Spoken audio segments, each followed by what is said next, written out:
The all-new Megane E-Tech electric crossover is another serious budge up from battery technology as it starts to shove combustion engines out of the mainstream. After all, the Megane is a trusty old member of the family hatchback class, but this new car is purely electric, albeit to be sold alongside the plug-in hybrid Megane for a couple of years. This, in fact, is because this design was originally conceived as the styling for a performance version of the new car. As design boss Laurens van den Akker told us, everyone liked it so much that we made it the standard styling. That will also explain the 20 inches wheels that will be standard fit on higher spec versions, then. This is also an important car for Renault, since it's the first model to sit on its new EV-specific modular platform, the CMF EV. In this guise, that means front-wheel drive and a slimline mattress of lithium-ion batteries with a usable capacity of either 40 kWh or 60 kWh, which translates to a WLTP range of 186 or 292 miles. DC rapid charging can be done at a rate of up to 130 kilowatts on the 60 kWh model, which is good for a 10 to 80% charge in half an hour. Expect the 40 kWh model to have slower charging. The CCS rapid charging plug might even be optional, but every Megane E-Tech electric will be able to take 22 kilowatts from an AC charger. As for how it drives, well, Renault bandied about the phrase, "This is the GTI of the class" in its press conference, which Volkswagen might not be too pleased about, nor Renault Sport, we imagine. Calling it a hot hatch is overstating the truth, but on the evidence of our drive in a 60 kWh pre-production car, it would be fair to say that this is the most fun you can have in an electric family car in the £30,000 to £40,000 price range.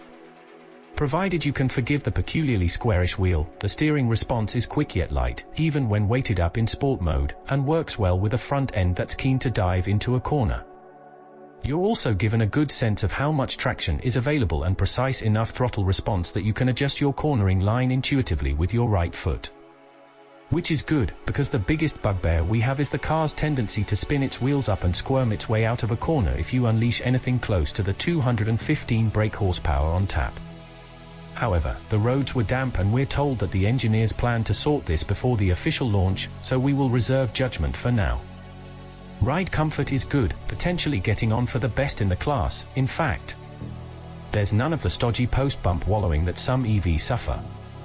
It can feel brittle over expansion joints, but our test car rode on those 20 inches wheels, and even with that factored in, the damping and bump absorption are good, especially since the Megane's heft is neatly tied down in cornering.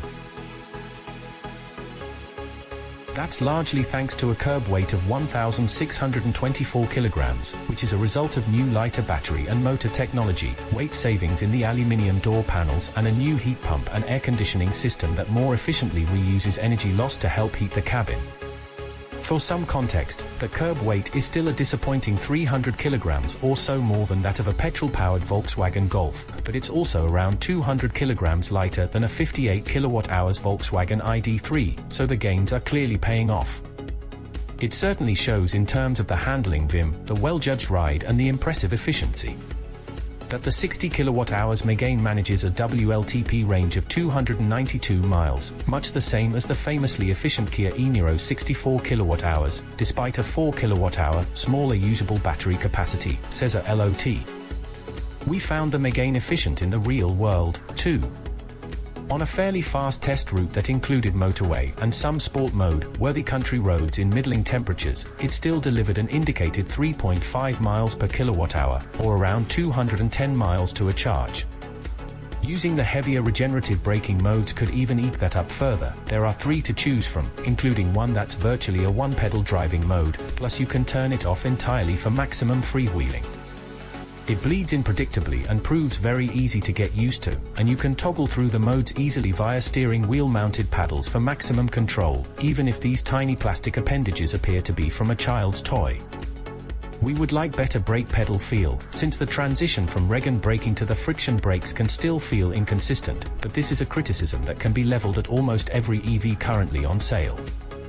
Inside the cabin, the textured fake wood trim looks peculiar, but otherwise the interior feels really smart, and the electrically adjustable seats of our test car were supportive and comfy, if a little high set for some. Naturally, you get all the touchscreen that you can wave your apps at with the Megane's huge, portrait-oriented interface. The inbuilt Google Maps and Siri voice assistant are brilliant, not only because they are intuitive to use but also because they automatically give you a fairly accurate estimate of how much battery charge you will have left when you get to your destination. On top of that, there's Android Auto and wireless Apple CarPlay, making this about the best software package in the class. The screen itself isn't graphically as sharp as some others, and it can be a bit difficult to use when you're driving, since there's nowhere to rest your wrist for a precise prod. If it's good enough for Tesla, though, it's easily forgiven, too, because, praise be, there are also straightforward, proper climate control buttons. Two tall adults will be comfy in the back seats and the flat floor will even make a third occupant fairly at ease, although the headroom might make six-footers feel a bit anxious about their coiffure. Still, that EV-specific platform and the wheels being at the chassis far extremities have made way for usefully more legroom than you get in the Golf, for instance, if a touch less than in the ID.3.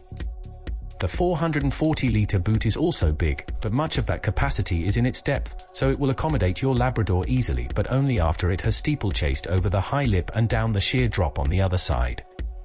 The 60/40th split folding rear seats leave a huge step up from the boot floor, too.